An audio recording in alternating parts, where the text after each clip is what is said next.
Hello everyone! Welcome po muli sa aking munting channel. Ngayon magluluto tayo ng napakasarap na bilo-bilo. Ang mga gagamitin lang natin, 500 grams na glutinous flour, 300 grams ng munggo, gagamit din tayo ng vanilla, konti lang, brown sugar, panimpla, 2 pirasong niyog. Unang piga, umabot siya ng 2 cups. At ito ang pangalawa, 3 cups. Una nating gawin, ilaga natin yung munggo guys.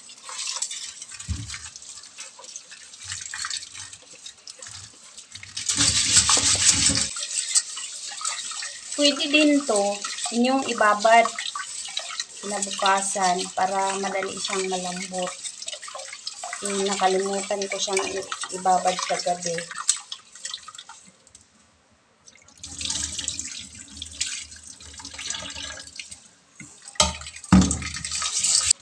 Kailangan ang sabaw ninyo sakto lang kasi hindi to siya pwede na latang-lata. Isalang lang natin sa katamtaman na apoy.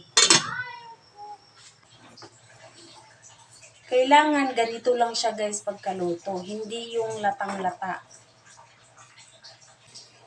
Lagyan lang natin ng asukal. Tansyahin lang natin.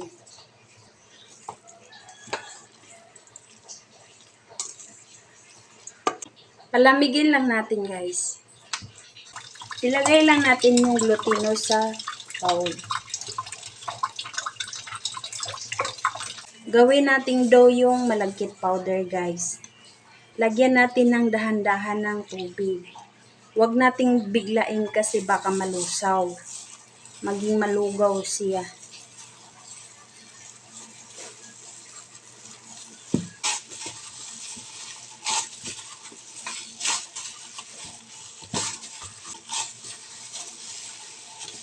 Kailangan maging ganito lang siya. Yan. Hindi pwedeng basang-basa.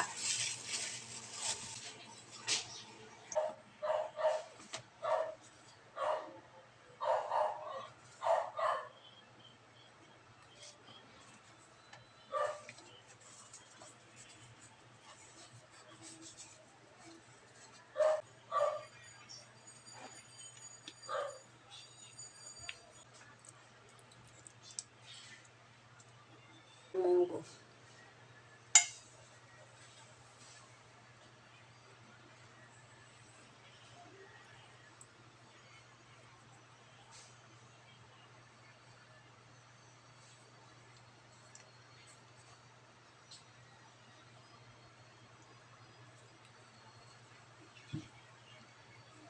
Tapos bilugin natin.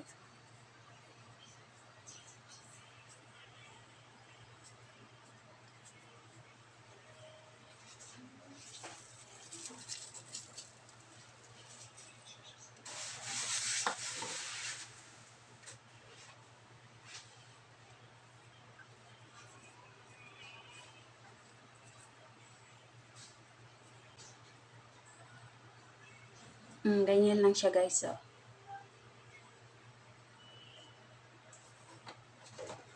Kailangan lagyan nyo din ng malagkit powder yung lagayan nyo para hindi siya didikit.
Ilagay lang natin yung pangalawang piga.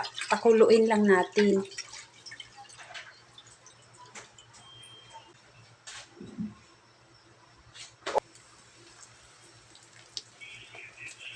Ilagay na natin.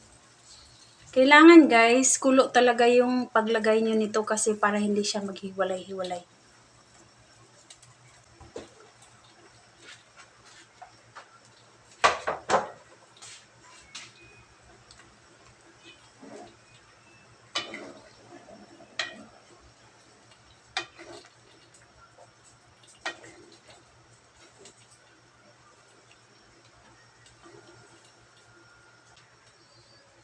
Takpan muna natin.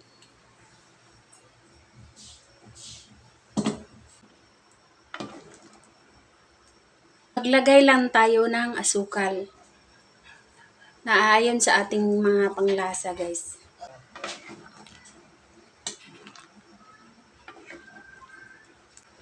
Tapos 1 teaspoon ng vanilla.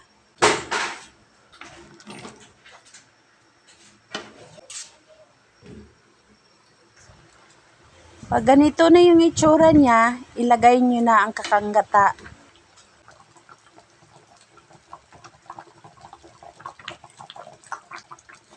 Kailangan pakuntiin lang natin yung sabaw. Kailangan guys, dahan-dahanin nyo paghalo.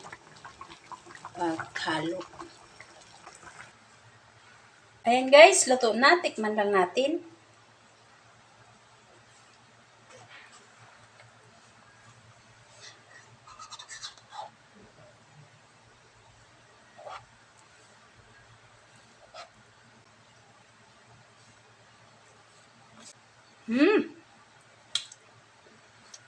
Sarap. Ayan na guys, tapos na tayo magluto ng bilo-bilo na with munggo. Pwede itong pang merienda o pwede itong pang negosyo. Sana kung sundan nyo tong recipe na to, sana magugustuhan nyo. Amping po kayo lagi. God bless!